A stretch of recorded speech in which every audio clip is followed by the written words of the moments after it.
Hello friends, எல்லாருக்கும் வணக்கம். இன்றைக்கி நம்ம நிக்கிஸ் கிச்சனில் நம்ம எல்லாருக்குமே ரொம்ப பிடிச்ச முருங்கைக்காய் சாம்பார் எப்படி பண்ணுறதுன்னு பார்க்க போகிறோம்.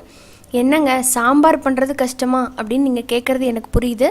ஸோ உங்கள் எல்லாருக்குமே சாம்பார் எப்படி வைக்கிறதுன்னு தெரிஞ்சிருக்கும். ஆனால் பிகினர்ஸுக்கு சில பேர்த்துக்கு தெரியாமல் கூட இருக்கலாம். அவங்களுக்காக தான் நான் இந்த வீடியோ போட்டிருக்கேன். தெரிஞ்சவங்க ஸ்கிப் பண்ணிடலாம் தாராளமாக.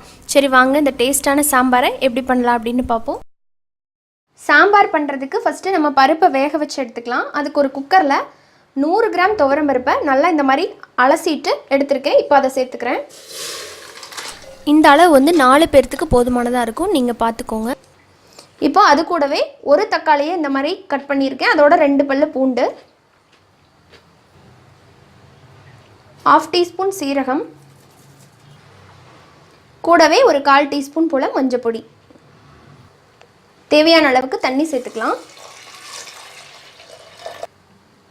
கொஞ்சமாக ஆயில் சேர்த்துக்கலாம் பொங்கி வராமல் இருக்கிறதுக்காக. அவ்வளோதான். இப்போ விசில் போட்டுடலாம். போட்டுட்டு நல்லா குழைய வேக வச்சு எடுத்துக்கோங்க. ஒரு 4 விசிலுக்கு அப்புறமா பார்க்கலாம். இப்போ பருப்பு பாருங்கள் நல்லா வெந்துருச்சு. இப்போது இதை இந்த மாதிரி ஒரு மத்து வச்சு லைட்டாக கடைஞ்சி விட்டுக்கலாம். இதை ரொம்ப குழையஞ்சிற அளவுக்கு கடைஞ்சிடாதீங்க. பருப்பு லைட்டாக அங்கங்கே இருக்கணும், அப்போ தான் நல்லாயிருக்கும். இப்போ இதை கடைஞ்சிடலாம். பாருங்கள் இந்த அளவுக்கு இப்போ கடைஞ்சி எடுத்துட்டேன். இப்போ இதை வச்சுட்டு நம்ம சாம்பார் பண்ண ஆரம்பிச்சிடலாம். சாம்பார் பண்ணுறதுக்கு ஒரு 2லேருந்து 3 டீஸ்பூன் மட்டும் கடலெண்ணெய் சேர்க்குறேன். எண்ணெய் சூடாயிருச்சு. 1/2 டீஸ்பூன் கடுகு உளுத்தம்பருப்பு,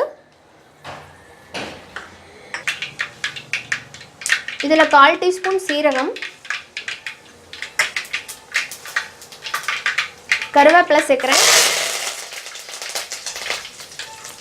2 வரமிளகா, 1/2 கப் சின்ன வெங்காயத்தை சேர்த்துக்கலாம். இதில் நீங்கள் இந்த டைமில் பெருங்காயத்தூள் சேர்த்துக்கலாம். ஆனால் நான் சாம்பார் தூளில் போதுமான அளவுக்கு பெருங்காயத்தூள் இருக்கிறதுனால இப்போ சேர்க்கலை. இப்போ வெங்காயம் வதங்கினதும் ஒரு முருங்கைக்காவை, பெரிய முருங்கைக்காய் கட் பண்ணியிருக்கேன், கூடவே சின்ன கத்திரிக்காயாக 2. இப்போ 1 டீஸ்பூன் சாம்பார் தூள் சேர்த்துக்கலாம். வீட்லேயே அரைச்ச சாம்பார் தூள். இதோட ஒரு 1/4 டீஸ்பூன் மிளகாய் தூள், கொஞ்சமாக மஞ்சள் பொடி. ஆல்ரெடி பருப்பில் சேர்த்துருக்கோம், கொஞ்சமாக சேர்த்தா போதும். கொஞ்சமாக உப்பு சேர்த்துக்கலாம் அந்த காய் பிடிச்சி வேகிறதுக்காக. இப்போ இதை கலந்து விட்டுறலாம். தேவையான அளவுக்கு தண்ணி சேர்த்துக்கலாம். தண்ணி சேர்த்துட்டு நம்ம மூடி வச்சு வேக வச்சிடலாம். காய்கள்லாம் நல்லா வெந்து வரட்டும். இப்போது காயெல்லாம் நல்லா வெந்துருச்சு. இப்போ நம்ம வேக வச்ச பருப்பை இதில் சேர்த்துடலாம்.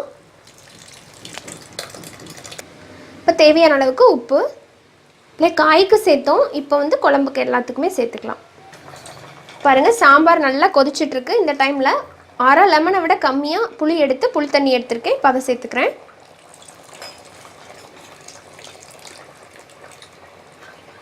புளியோட பச்சை வாசம் நல்லா போனதுக்கப்புறமா நம்மளோட சாம்பார் நல்ல வாசனையோடு இப்போ தயாராகிடுச்சு. இதில் கடைசியாக மல்லி இலை தூவி நம்ம இறக்கிடலாம். நீங்களும் இதே போல் சாம்பாரை வீட்டில் செஞ்சு பாருங்கள். ரொம்ப சிம்பிளாக இருக்கும், ஆனால் நல்ல டேஸ்ட்டாக இருக்கும். சாப்பாட்டுக்கு ரொம்ப சூப்பராக இருக்கும். ட்ரை பண்ணி பாருங்கள். சாம்பார் பிடிக்காதவங்க யாருமே இருக்க முடியாதுன்னு சொல்லலாம். எவ்வளோ சாப்பிட்டாலும் சாம்பார் ஊற்றி சாப்பிட்ற மாதிரி ஒரு டேஸ்ட் சாப்பாட்டு கூட எதுவுமே இருக்க முடியாது அப்படிங்கிறது தான் என்னோட கருத்து. எனக்கு ரொம்ப ரொம்ப பிடிக்கும். அதுலேயும் குறிப்பாக முருங்கைக்காய் சாம்பார் ரொம்பவே பிடிக்கும்.